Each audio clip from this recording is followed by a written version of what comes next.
네, 작년 여름 집중호우로 실종돼 수색을 하다가 순직한 해병대 최상병 사건을 공론화하고요. 15년 동안 군 인권을 위해서 계속해서 목소리를 크게 내시던 분이 있습니다. 22대 총선에서 비례대표로 출사표를 던진 임태훈 전 군 인권센터 소장인데요. 모시고 한번 구체적인 내용 들어보도록 하겠습니다. 어서 오십시오. 예, 안녕하십니까. 네, 제가 사실은 임태훈 소장은 몇 년 전부터 꾸준히 이슈 있을 때마다 인터뷰도 하고 그랬었는데 여기서 뵈니까 또 반갑습니다. 네, 반갑습니다.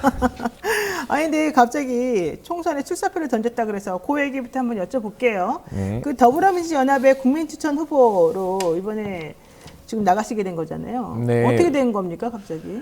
이게 뭐 많은 분들이 제가 이제 사직서를 냈다라는 네. 문자를 보내니까 첫 마디가 조국 신당 가냐가 이제 1순위였고요. 네. 2순위가 당신이 어디를 가든 당신이 가는 당을 찍겠다. 오. 제가 국민의힘에 가면 어떡하려고 저런 소리를 하시지? 이런 얘기를 했는데 우선은 저희도 갑작스러웠고요. 2월 27일이 변희수 하사 3주기 네. 저희가 이제 추모식과 변희수 재단 비전 발표회를 했어요. 변희수 재단이 또 있군요. 재단을 만들고 있는 준비위원회 과정이고요. 제가 거기 공동대표를 맡고 있습니다. 그런데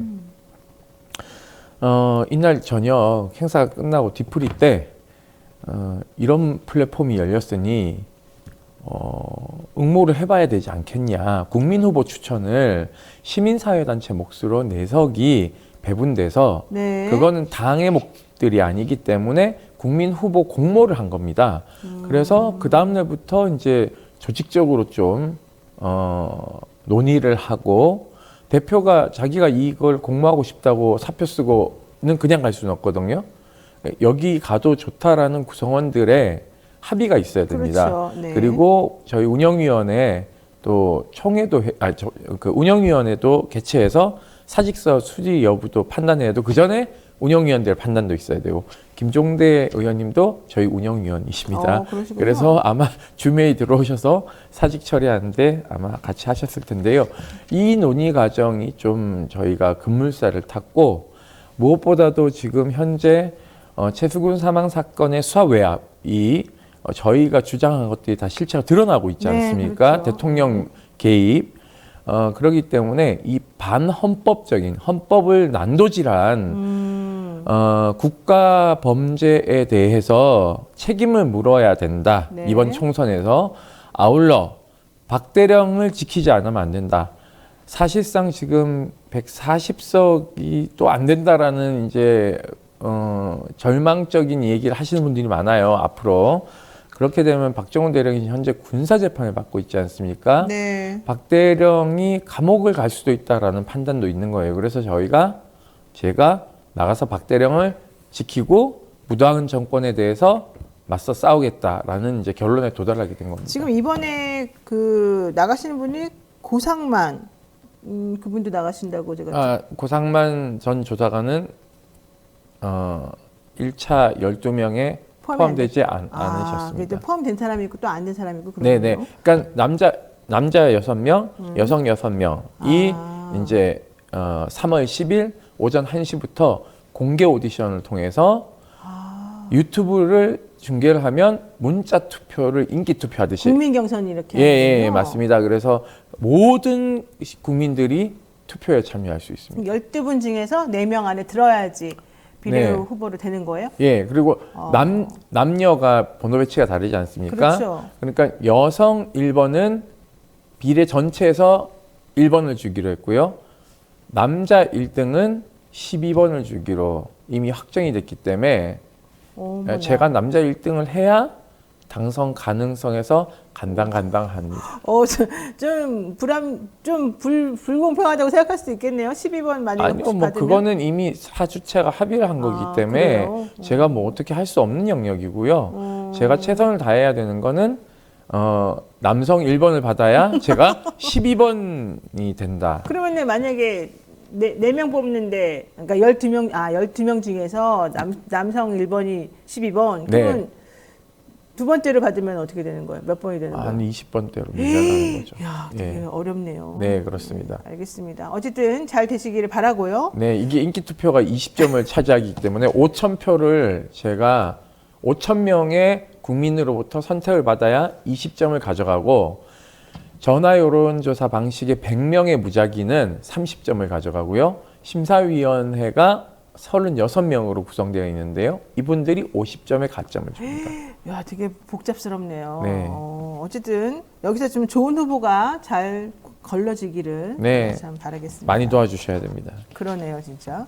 자, 군 인권 관련해서 어쨌든 많은 일을 해오셨기 때문에 이번에 좀 잘 되셨으면 좋겠다.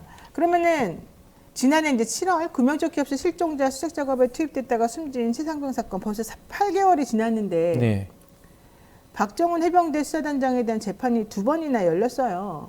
거기 이제- 지금 참석하셨었죠? 예, 이 재판은요, 사실상 윤석열 대통령과 네. 이 수사 외압한 사람들이 다 재판대에 서서 본인들이 수사 외압을 했는지 안 했는지를 밝혀야 되는 건데 이게 네. 거꾸로 됐어요. 그러니까 정의를 밝히고 진실을 밝히고자 하는 자의 목을 비틀어서 사실상 그때 구속시키려고 하지 않았습니까? 네.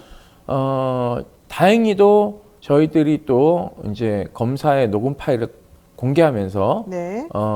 박대령의 구속을 정말 막았는데 그 당시 군사법원에서 구속영장이 발부되지 않을 거라고 생각하는 사람은 5%도 안 됐습니다. 그러니까 구속되는 거였고 제가 전날 밤 박대령님하고 통화를 하면서 네. 박대령님이 군사경찰 병과장이기도 하고 네. 수사단장이니까 사실상 군대 내에서 영창이나 군 구금시설 다 관장했던 분이에요. 네. 본인이 수갑채워서 그런 곳에 이제 범인들을 넣었던 사람인데 본인이 역으로 수갑을 차고 그 소위 말해서 남한산성이라고 하는 국군교도소를 간다고 생각을 해보십시오.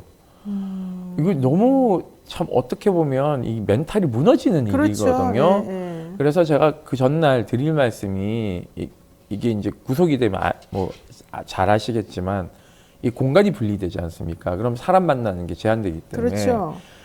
어떤 사람도 사실상 거기 안에서는 정말 멘탈 잡기가 어렵거든요. 그래서 제가 또 감옥을 갔다 와봤지 않습니까? 먼저 얘기를 했죠. 수갑 차면 기분 더럽다. 그리고 감옥 가면은 상당히 무너진다. 일상이. 그렇기 때문에 멘탈 관리 잘 하셔야 된다라는 얘기를 했었는데 오후 6시 김정민 변호사와 국방부 대통령실 문하고 같이 쓰거든요. 그쪽 후문요.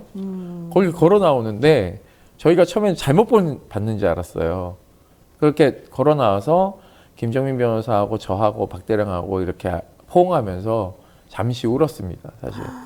아이고. 사실 기가 막힐 일인 거죠. 지금 재판은 공정하게 진행되고 있다고 보세요? 군사법원이지 않습니까? 상관이 국방부 장관이에요. 아니 노 변호사님 잘 아시잖아요. 그러니까 그래서 제가 서울중앙지법에서 재판을 하면 상관이 대통령은 아니지 않습니까? 적어도 법원장이 계시고 그 위에 대법원장이 계시지 않습니까? 여기는 상관이 국방부 장관입니다. 그러면 이 재판이 공정할까요? 신원식 장관인데요. 그러니까 그래서 저희가 이게 제가 국회를 만약에 들어가면 군사법원도 없애야 된다는 얘기를 하는 겁니다. 왜냐하면 85개의 군사법원을 네. 5개로 저희가 없앴어요. 권역별 5개로 했고 항소심인 고등군사법원을 없애고 모든 항소심 재판은 서울고법에서 민간 법원에서 재판을 진행하게 됩니다. 사실 그래서 이 눈치 보는 군사법원, 적어도 상권 분립이 안 되어 있는 군사법원, 지금 행정부에 들어가 있는 법원이지 않습니까? 네. 최소한도로 군사법원을 존치한다면 관할은 대법원으로 가져가야 된다. 만약에 존치한다면 아니면 없애야 된다. 저는 그런 판단을 하고 있습니다. 그렇군요. 그러니까 제가 일부러 여쭤본 거예요, 사실은. 네네. 그 재판 진행이 좀 그럴 것 같아가지고. 저희는 군사법원에서 재판을 하면 지금 뭐 검찰 측 증인들이 쭉 나오는데요. 지난번 김계한 사령관이 재판 나와서 거짓말한 것들이 다 들통났는데요. 네. 윤석열 대통령도 군사법원에 이제 증인을 나오셔야죠. 예, 나오시고 국회 지금 국정조사도 지금 계류 중인데 김진표 의장님께서 개시 결정만 하면 되거든요. 성원이 다 됐기 때문에.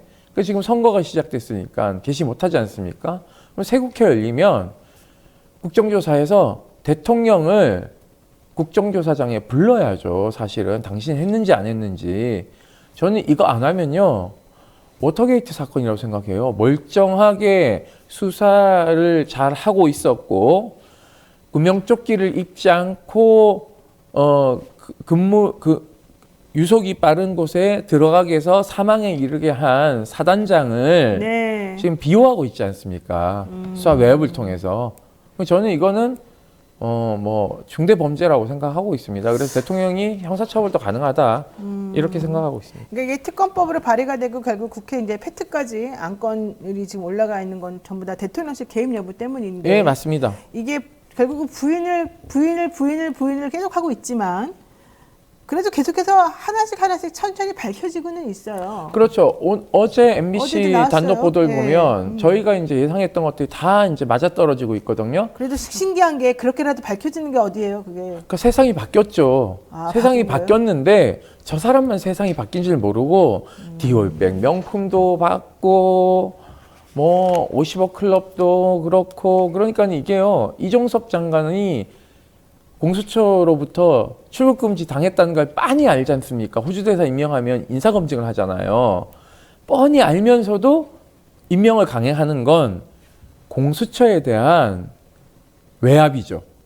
수사 외압. 나는 너네가 출국 금지를 했어도 난 모르겠고 네. 호주대사 출국시킬 거야. 그러니까 출국 해제해. 금지한 거. 네. 이 수사 외압이죠. 그리고 또 하나는 범인 도피 은닉도 저는 성립이 될 거라고 생각하고 있습니다. 오늘 오후 6시 대한항공 편으로 네, 호주 출국하죠. 시드니로 네. 출국을 한다고 합니다. 그러니까 결국은 범인을 해외로 빼돌려서 3년 동안 보호하고 있는 것이고 그리고 또 이 공범 신범철 국방부 차관은 천안 갑에 단수공천을 받았고 네. 그리고 임종득 전 국가안보실 2차장은 네. 제 고향인 경북 영주에 단수공천을 단수공천 받았습니다. 공교롭게도 제가 군인권센터 소장을 사임하는 날 임종득 씨가 공천을 받았고 제가 출마 선언하는 월요일 날 이종섭 장관이 호주대사 임명이 됐더라고요. 그래서 뭐 이렇게 도망가는 모습을 보여주는 게 과연 정권을 바라보는 국민들의 시선을 오히려 더 의욕적으로 증폭시킨다. 네. 저는 그렇게 생각을 하고 있습니다. 그러니까 신범철 국방부 차관, 임종득 국가안보실 2차장 이제 전에 했던 그런 직함을 가지고 있는 분들이 사실은 이 최수근 상병 사건의 핵심 포인트들이고 국방부 이종섭 전 국방부 장관도 호주 대사로 가는 분도 사실은 이 세 명의 핵심인데 이분들은 네네. 다 하필이면 왜 이번에 공천 주고 해외를 내보내고 왜 급하게 이렇게 할까? 이제 2라운드를 준비해야 되는 거죠. 국민의힘이 2라운드를 착착 준비하고 있습니다. 2라운드는 뭐예요, 그러면? 이들의 공범들에게 방탄조끼를 입혀서 대통령의 호위무사를 시키는 거죠, 국회에서. 이 사안에 대해서. 그러니까 아마 그런 각본이 다 짜여져 있을 겁니다. 김건희 여사에 대한 명품백 수수와 관련돼서는 그걸 지킬 만한 호위무사들, 그 이제 주로 검사 출신이겠죠. 그러면 최상병 사망 사건 수사 외압과 박대령에 대한 이제 역으로의 공격은 이런 이제 호위무사들을 이제 배치하면서 이제 대통령을 지키는 2라운드를 진행한다고 저희는 판단하고 있습니다. 그래서 저는 이 사람들과 싸우는 게 아니라 정확하게 윤석열 대통령하고 맞짱 뜰 수 있는 네. 후보들이 민주당 안에서도 더불어민주연합 안에서도 좀 많이 뽑혀서 국회에 들어가야 국회에서 특검이 통과되지 않는다 했을 때 지금 네. 뭐 거부권 행사하고 있으니까요. 네. 우리도 제2라운드를 다른 방식으로 준비해야 된다. 의회 안에서만 갇혀 있으면 안 된다. 네. 저는 그런 생각을 가지고 있습니다.